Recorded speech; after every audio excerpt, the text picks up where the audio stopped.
আসসালামু আলাইকুম ওয়া রাহমাতুল্লাহি ওয়া বারাকাতুহু। আলহামদুলিল্লাহি ওয়াহদাহু ওয়াসসালাতু ওয়াসসালামু আলা মান লা নাবিয়্যা বা'দাহু। প্রশংসা আল্লাহ সুবহানাহু ওয়া তাআলার জন্য, শান্তি অবতীর্ণ হোক মুহাম্মদ সাল্লাল্লাহু আলাইহি ওয়াসাল্লামের প্রতি।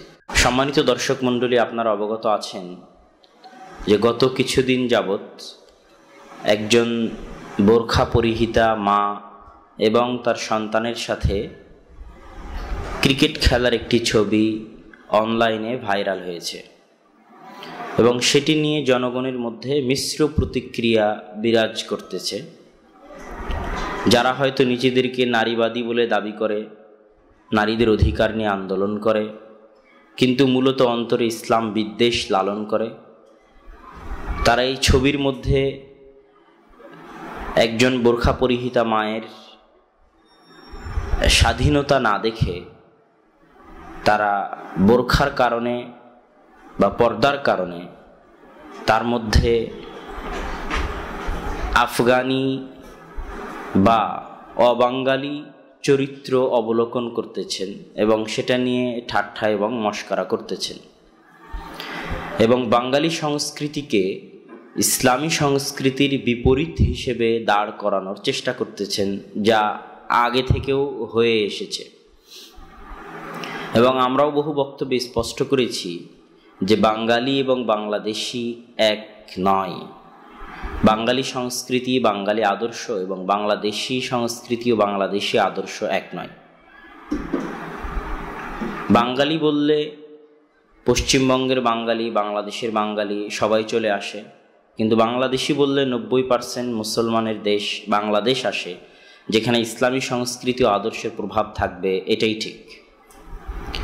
তারপরেও যদি কখনো কোনো দেশের সংস্কৃতি, কোনো দেশের আদর্শ ইসলামী সংস্কৃতি এবং আদর্শের বিপরীত হয়, সেই ক্ষেত্রে একজন মুসলিমের দায়িত্ব কর্তব্য হচ্ছে সে ইসলামী সংস্কৃতি এবং আদর্শকে মেনে নেবে এবং সেটাকেই নিজের পরিবারের, নিজের ব্যক্তি জীবনের, নিজের সমাজের, নিজের দেশের আদর্শ সংস্কৃতিতে পরিণত করবে। এবং এটা ইসলামের ইতিহাসে ঘটে এসেছে। শুধু আদর্শ সংস্কৃতি নয়, ভাষা পর্যন্ত পরিবর্তন করে ফেলেছে। স্পেনে কখনো আরবি ভাষা ছিল বলে ইতিহাসে জানা যায় না, কিন্তু যখন ইসলাম স্পেনে প্রবেশ করেছে তখন তারা তাদের আদর্শ সংস্কৃতি পরিবর্তন করেছে তো করেছে, ভাষাটাও ইসলামের ভাষা নিয়ে ফেলেছে, যেটা আরবি। আর এটাই আসলে প্রকৃত ইমানের বা মুমিনের পরিচয়। উদখুলু ফিস-সিলমি কাফা, তোমরা ইসলামে পরিপূর্ণরূপে প্রবেশ করো, এটা আল্লাহ সুবহানাহু ওয়া তাআলা পবিত্র কোরআনে বলেছেন। আবার কারো মিশ্র প্রতিক্রিয়া অন্য দিক থেকেও লক্ষ্য করা যাচ্ছে, যা আপনারা অবগত আছেন। তো আমরা স্পেসিফিকলি এই ঘটনাকে লক্ষ্য করে আমাদের কোনো মন্তব্য, আমাদের কোনো কমেন্ট আমরা এখানে জানাতে আসিনি বা বলতে চাচ্ছি না। আমরা মূলত ইসলামী শরীয়তের দৃষ্টিতে একজন মেয়ের খেলাধুলা করার কী হুকুম আহকাম হতে পারে সেই বিষয়টার উপর ফোকাস করতে চাচ্ছি। ইসলামে নারী এবং পুরুষ পরস্পরের প্রতিযোগী নয়, বরং পরস্পরের পরিপূরক, সম্পূরক। যখনই নারী এবং পুরুষকে পরস্পরের প্রতিযোগী হিসেবে দাঁড় করানো হবে, তখনই যে জেন্ডার ইকুয়ালিটির দাবি করা হয়, এটাকে ধ্বংস করে দেওয়া হবে। বরং পরস্পরের সম্পূরক মনে করতে হবে। যেমন একটা অফিসে ডিরেক্টর থাকে, ম্যানেজার থাকে, পরিচালক থাকে, সাধারণ কর্মকর্তা কর্মচারী থাকে, পরিচ্ছন্ন কর্মী থাকে, অফিস সহায়ক, অফিস সহকারী থাকে। তারা সবাই পরস্পরের সম্পূরক হয়ে একটি অফিস পরিচালনা করে এবং একটি অফিসের সবাই সদস্য, কিন্তু কেউ কারো প্রতিযোগী বা কেউ কারো সমকক্ষ হওয়ার চেষ্টা করে না, এবং এটা হলে পৃথিবী ধ্বংস হয়ে যাবে। ঠিক তেমনি পৃথিবীতেও নারী পুরুষের সমকক্ষ, পুরুষ নারীর সমকক্ষ, সবাই পরস্পরের সমান, এটা হলে পৃথিবী ধ্বংস হয়ে যাবে। মূল থিওরি ইসলামের হচ্ছে যে পরস্পরের পরিপূরক। নারী যেমন মাহফুজ, পুরুষ সেখানে হাফেজ, তথা নারীকে সংরক্ষণ করতে হয়, আর সংরক্ষণকারী হচ্ছে পুরুষ। নারী রানী, পুরুষ হচ্ছে খাদেম, তথা নারী তার মান, মর্যাদা, সম্মান নিয়ে একটা পরিবারে রানীর মতো হবে তার অবস্থান, আর পুরুষের অবস্থান হবে ওই রানীর খেদমত করার জন্য, তার রুজি রুটির দায়িত্ব, তার পোশাক আশাকের দায়িত্ব, তার আবাসস্থলের দায়িত্ব, তার শিক্ষার দায়িত্ব, তার এভরিথিং সব কিছু খেদমত করার দায়িত্ব কখনো স্বামী হিসেবে পুরুষের উপর, কখনো সন্তান হিসেবে পুরুষের উপর, কখনো পিতা হিসেবে পুরুষের উপর। আর রানীর পুরো ভূমিকাটা থাকে সম্মান এবং মর্যাদার। রানী যেমন তার সম্মান মর্যাদার জায়গা ছেড়ে দিয়ে যদি পুরুষের সমকক্ষ হব মনে করে রাস্তাঘাটে কাজ করা শুরু করে, কর্মচারী কর্মকর্তা হওয়া শুরু করে, বসের অধীনে চাকরি করা শুরু করে, রাস্তাঘাটে বের হয়ে পুরুষের সাথে প্রতিযোগিতা দিয়ে নিজেদেরকে পুরুষের সমকক্ষ প্রমাণ করতে গিয়ে অন্যের অধীনস্থ হয়ে, অন্যের খাদেম হয়ে, অন্যের গোলাম হয়ে নিজের সম্মান এবং মর্যাদাকে বিকিয়ে দেয়, তাহলে সে তার রানীত্বের যে স্থানটা সেটাকে সে হারিয়ে ফেলে। ঠিক তেমনি দায়িত্বের ক্ষেত্রে আল্লাহ সুবহানাহু ওয়া তাআলা পুরুষকে দিয়েছেন পিতৃত্বের দায়িত্ব, আর মাকে দিয়েছেন, নারীদেরকে দিয়েছেন মাতৃত্বের দায়িত্ব। নারীরা হাজার চেষ্টা করলেও এই মাতৃত্বের দায়িত্ব থেকে নিজেদেরকে কখনোই মুক্ত করতে পারবে না। এটা আল্লাহ সুবহানাহু ওয়া তাআলা জন্মগতভাবে তাদের মধ্যে দিয়ে দিয়েছেন। তো পিতৃত্বের দায়িত্ব স্বরূপ পিতাকে বাহিরের ঝাই ঝামেলা, রুজি রুটি, সকল বিপদ আপদ, সব কিছু বাহিরের সকল ঝড়ঝাপটা পিতাকে মোকাবেলা করতে হয়। আর মাতৃত্বের দায়িত্ব স্বরূপ মাকে ঘরের মধ্যে যাবতীয় দায়িত্ব পালন করতে হয়। এভাবেই আল্লাহ সুবহানাহু ওয়া তাআলা এই পৃথিবীটাকে সুন্দর এবং সুচারুরূপে সাজিয়েছেন। আর এটাই ইসলামের নারী এবং পুরুষের ক্ষেত্রে মৌলিক দৃষ্টিভঙ্গি। এবার আমরা আসি খেলাধুলার ক্ষেত্রে। খেলাধুলার ক্ষেত্রে নারী পুরুষ সকলের জন্য কিছু মৌলিক নীতিমালা আছে। সে মৌলিক নীতিমালার প্রথম নীতিমালা হচ্ছে, কখনই খেলাধুলা একজন মুসলিমের জীবনের লক্ষ্য উদ্দেশ্য হতে পারে না। একজন মুসলিমের জীবন পরিচালনার মধ্যে কোনো কিছুর মাধ্যম হতে পারে খেলাধুলা, শক্তি অর্জনের মাধ্যম হতে পারে খেলাধুলা, ব্যায়াম পরিশ্রমের মাধ্যম হতে পারে খেলাধুলা, সুস্থ থাকার মাধ্যম হতে পারে খেলাধুলা, আত্মিক সামান্য বিনোদনের মাধ্যম হতে পারে খেলাধুলা। কিন্তু খেলাধুলা কখনো লক্ষ্য উদ্দেশ্য হতে পারে না।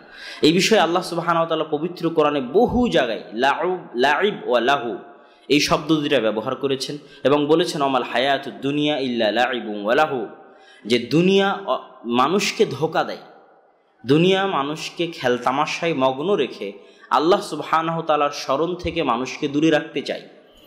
তো প্রত্যেক যা কিছু আল্লাহ সুবহানাহু ওয়া তাআলার স্মরণ থেকে মানুষকে দূরে রাখে সেই খেলতামাশা শয়তানের খেলতামাশা। আর যখনই এটা মানুষ স্থায়ী রূপে গ্রহণ করে, নিজের জীবনের লক্ষ্য উদ্দেশ্য রূপে গ্রহণ করে, তখন এটা একজন মুসলিমের জন্য আদর্শ বলে বলা যায় না, একজন মুসলিমের জন্য আদর্শ হতে পারে না।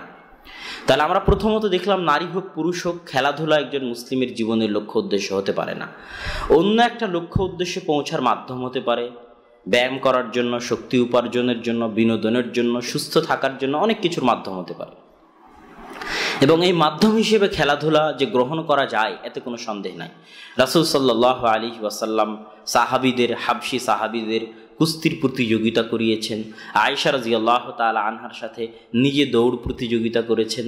সাহাবীদের তাদের সন্তানদেরকে তীরন্দাজি, দৌড় প্রতিযোগিতা এগুলো শেখানোর জন্য, ঘোড়া চালানো শেখানোর জন্য তিনি নির্দেশ দিয়েছেন, আদেশ দিয়েছেন। সুতরাং এগুলো থেকে স্পষ্ট বোঝা যায় যে এই জাতীয় কারণের জন্য খেলাধুলা মুসলমান গ্রহণ করতে পারে, করা উচিত। কেননা সুস্থতা মানুষের অপরিহার্য কর্তব্য, সুস্থ থাকা। সুস্থ না থাকলে সে ইবাদত করতে পারবে না। আর সুস্থ থাকার জন্য এই জাতীয় মাধ্যম গ্রহণ করা মানুষের উচিত।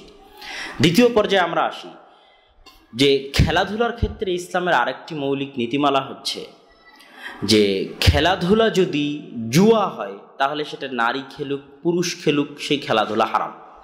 জুয়া কখন হয়?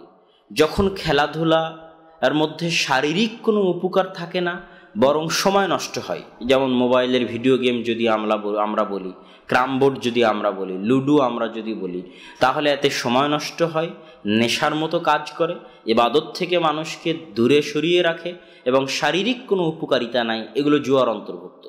ঠিক শারীরিক উপকারিতা আছে কিন্তু টাকা পয়সার হারজিত আছে। এক দল দুই দল মিলে টাকা জমা করলো, তারপরে যে দল জিতলো সে উভয় দলের জমা করা টাকা নিয়ে চলে গেল। এই যে টাকা পয়সার হারজিত বা উপার্জনের মাধ্যম বানানো, আয় ইনকামের মাধ্যম বানানো, এটাও জুয়ার অন্তর্ভুক্ত। তো জুয়া যদি থাকে তাহলে সেটা নারী পুরুষ উভয়ের জন্যই হারাম। এবার আমরা আসি যে নারীর জন্য শুধু পর্দা, পুরুষের জন্য পর্দা নয় এরকম নয়, বরং পর্দার বিষয়টা উভয়ের জন্য। ছেলে খেলাধুলা করুক, মেয়ে খেলাধুলা করুক, উভয়েরই একটা সাতরুল আওরা, নিজেদের গোপনাঙ্গ লজ্জাস্থান ঢেকে রাখার, সাতর বলা হয় আরবিতে। এটা ঢেকে রাখার কিছু বিধিবিধান ইসলামে আছে। পুরুষের সামনে পুরুষের আছে, নারীর সামনে নারীর আছে, আবার নারীর সামনে পুরুষের, পুরুষের সামনে নারীর, উভয়ের সামনে আলাদা আলাদা সাতরুল আওরা আছে। তো পুরুষ খেলাধুলা করবে, তার মানে পুরুষ যদি নিজের সাতর না ঢাকে, তার হাঁটুর উপরে যদি কাপড় চলে আসে, নাভির নিচে যদি কাপড় চলে যায়, এভাবে যদি সে কুস্তি খেলে, যে খেলাগুলো আমরা দেখি বক্সিং বা কুস্তি খেলা, তাহলে সেটা যে জায়েজ হবে তা কিন্তু নয়, কেননা এটা পুরুষ তার নিজের পর্দার লঙ্ঘন করতেছে। ঠিক তেমনি নারীর পর্দার বিধান রয়েছে। নারীর পর্দার মৌলিক বিধান হচ্ছে নারীকে পুরুষের সামনে শোপিস হিসেবে প্রদর্শনের জন্য পেশ করা কোনোভাবেই জায়েজ নাই, কোনো ক্ষেত্রেই জায়েজ নাই। নারীকে পণ্যদ্রব্য বানানো, প্রদর্শনের বস্তু বানানো, এটা ইসলামে সম্পূর্ণরূপে নিষিদ্ধ। নারী হচ্ছে স্বর্ণ যেরকম আড়ালে থাকে, স্বর্ণের মতো দামি মূল্যবান, যে আড়ালে থাকবে, অকারনা ফি বুয়ুতিকুন্না, এবং আল্লাহ সুবহানাহু ওয়া তাআলা তাদেরকে বাড়িতে থাকার আদেশ দিয়েছেন, তারা আড়ালে থাকবে, পর্দায় থাকবে, লুকায়িত থাকবে, এটাই তাদের সম্মান, এটাই তাদের মর্যাদা। আর নারী যখনই প্রদর্শনের বস্তু হয় তখন সে পণ্যদ্রব্য হয়, আর যখনই পণ্যদ্রব্য হয় তখন সে তার নিজের সম্মান এবং মর্যাদা হারিয়ে ফেলে, এবং সে এক পর্যায়ে নিজের ইজ্জতকে বিকিয়ে দিতে, নিজের ইজ্জতকে নষ্ট করতে বাধ্য হয়, যেটা তার স্বভাব চরিত্রের, আল্লাহ প্রদত্ত স্বভাব চরিত্রের বিরোধী। তো এখান থেকে আমরা যেটা বুঝাতে চেয়েছি যে নারী প্রদর্শন করবে এরকম কোনো খেলাধুলা ইসলামে জায়েজ নয় নারীর জন্য, সেটা যে খেলাই হোক, যে প্রকারেরই খেলা হোক, যেটা পুরুষ বসে থেকে দেখবে বা মাঠে বসে থেকে দেখবে বা ভিডিও দেখবে, পুরুষের সামনে নারী খেলবে, এরকম কোনো প্রকার খেলা, সেটা পর্দার মধ্যে হোক পর্দার বাহিরে হোক, এই খেলা জায়েজ নয়, কেননা এখানে নারীকে প্রদর্শনের বস্তু বানানো হয়। এই পয়েন্টটা আমাদেরকে মাথায় রাখতে হবে। দ্বিতীয় পয়েন্ট হচ্ছে, নারী যখন পুরুষের সামনে প্রদর্শনের জন্য যাচ্ছে না, তখন নারী নারীদের মাঝে, বা নারী বাড়িতে তার স্বামীর সাথে, বা নারী তার ছেলের সাথে, বা 2-3 জন নারী একত্রিত হয়ে পর্দার অভ্যন্তরে, পর্দার আড়ালে কোনো ঘেরা জায়গায়, সেখানে তারা খেলতে পারে। তবে এখানেও একটা ব্যাপার আছে, সেটা হচ্ছে নারীর সামনে নারীর সতরের ব্যাপার আছে, নারীর সামনে নারীর লজ্জা পর্দার ব্যাপার আছে, যেটা রাসূল সাল্লাল্লাহু আলাইহি ওয়াসাল্লাম বলেছেন, সেটা যেন লঙ্ঘন না হয়। ঠিক তেমনি নারীর শারীরিক গঠনের যে কোমলতা, যে নরমতা, যে দুর্বলতা, যে নাজুকতা আছে, সেটার বিপরীত, সেটার বিরোধী, সেটার সাথে সাংঘর্ষিক কোনো খেলাও যেন নারী না খেলে। এই বিষয়ে একটি জরিপ সৌদি আরবের বিভিন্ন বিশ্ববিদ্যালয়, কুয়েত বাহরাইনের বিভিন্ন বিশ্ববিদ্যালয়ের ছাত্রীদের মধ্যে জরিপ চালানো হয়েছে। তাদের অধিকাংশই বলেছে যে ফুটবল খেলা তারা নিজেদের নারীদের গঠনগত কোমলতা এবং দুর্বলতার তারা বিরোধী মনে করে, এবং তারা ফুটবল খেলতে ইচ্ছুক বা আগ্রহী নয়। তো এটা অবশ্যই বিবেচনায় রাখতে হবে যে সেই খেলাটা নারীর শারীরিক গঠনগত কোমলতা, দুর্বলতা, নাজুকতার সাথে সাংঘর্ষিক হচ্ছে কিনা। যদি না হয় এবং নারীর সামনে নারীর যে পর্দা রয়েছে সেটাও যদি লঙ্ঘন না হয়, তাহলে অবশ্যই নারী খেলাধুলা করতে পারে। এতটুকু বলার পর আমরা এখানে আরেকটা কথা বলবো, যে নির্দিষ্ট ঘটনা নিয়ে আমরা আজকে আর আলোচনায় এসেছি, এই ঘটনা সম্পর্কে আমাদের কি অবস্থান হওয়া উচিত। আমরা এই ফতোয়ার আলোকে এই মাকে আমরা কটূক্তি করব বা আঘাত করব, এটাও নয়, কেননা তিনি এক সময় পর্দাবিহীনভাবে খেলাধুলা করতেন। তিনি সেখান থেকে পর্দার মধ্যে এসে হয়তো তার ছেলেকে তিনি খেলোয়াড় বানাতে চান, হয়তো তার কাছে দিনের সঠিক দাওয়াহ এখনো পৌঁছেনি, আমরা তার বিষয়টা পজিটিভলি দেখব।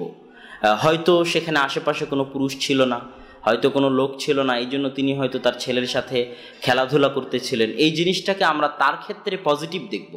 কিন্তু তার যে লক্ষ্য উদ্দেশ্য, যে তিনি তার ছেলেকে খেলোয়াড় বানাবেন, বা এটাকে এইভাবে প্রচার করা যে নারীরা পর্দার মধ্যে থেকেও খেলাধুলা করতে পারে, পুরুষদের সামনে খেলাধুলা করতে পারে, এই বলে তার এই কাজটাকে আইডল বানানো, আদর্শ বানানো, এটাও হবে চরম বিভ্রান্তিকর এবং চরম ভয়ঙ্কর।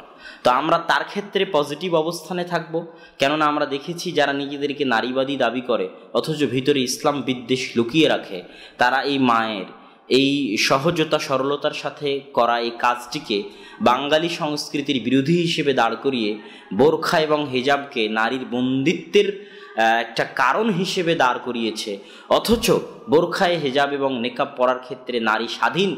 ঠিক যেমন তারা প্যান্ট শার্ট গেঞ্জি পরার ক্ষেত্রে নিজেদেরকে স্বাধীনতা দাবি করে, যদি সত্যিকারই তারা নারীর স্বাধীনতা চায় তাহলে অবশ্যই একজন মা, একজন বোন বোরখা হেজাব নেকাব পরার ক্ষেত্রেও স্বাধীন। এটা তাদের যুক্তিতে তাদেরকেও মানতে হবে। তো আমাদের অবস্থান থাকবে, আমরা এই মায়ের ক্ষেত্রে পজিটিভ দৃষ্টিভঙ্গি রাখবো, কিন্তু এটাকে কোনো সময় আমাদের আইডল বা আদর্শ বানাবো না যে মেয়েরা পুরুষদের সামনে এসে ক্রিকেট ফুটবল খেলবে, সেটা যতই পর্দার অভ্যন্তরে হোক না কেন, এটা ইসলামের দৃষ্টিতে গ্রহণযোগ্য নয়। আবার কেউ নিজের জীবনের লক্ষ্য উদ্দেশ্যই বানিয়ে নিবে খেলোয়াড় হওয়া, এটাও ইসলামের দৃষ্টিতে গ্রহণযোগ্য নয়। তো আল্লাহ সুবহানাহু ওয়া তাআলা আমাদেরকে সঠিক বোঝার তৌফিক দান করুক। একটা বিষয়ই আমরা লাস্টে একটি আয়াত দিয়ে শেষ করতে চাচ্ছি, লা তাত্তাবিউ খুতুওয়াতিশ শাইতান, তোমরা শয়তানের পদাঙ্ক অনুসরণ করো না। শয়তানের পদাঙ্ক অনেক ভয়ঙ্কর। শয়তান আমাদেরকে ছোট্ট ছোট্ট জিনিস দিয়ে, প্ররোচনা দিয়ে ইসলাম থেকে দূরে সরিয়ে নিয়ে যায়। এই জন্য যুগে যুগে কাফের মুশরিক খ্রিস্টানরা চেষ্টা করেছে যে ইসলামের লেবাসে, ইসলামের আবরণে মুসলমানদেরকে পথভ্রষ্ট করার। যেটা আমরা কেন হব অবরোধবাসিনী এই বই এবং এই বইয়ের লেখিকা, তাদের কথাবার্তা, তাদের চরিত্র, তাদের আচরণ থেকে আমরা জানি যে তারা বাহ্যিকভাবে যেটাই পরিধান করুক না কেন, যেটাই দেখাক না কেন, ওটার মাধ্যমে তারা মূলত মুসলিম নারীদেরকে ঘর থেকে বের করে নিয়ে যাওয়ার আন্দোলন পরিচালনা করেছে।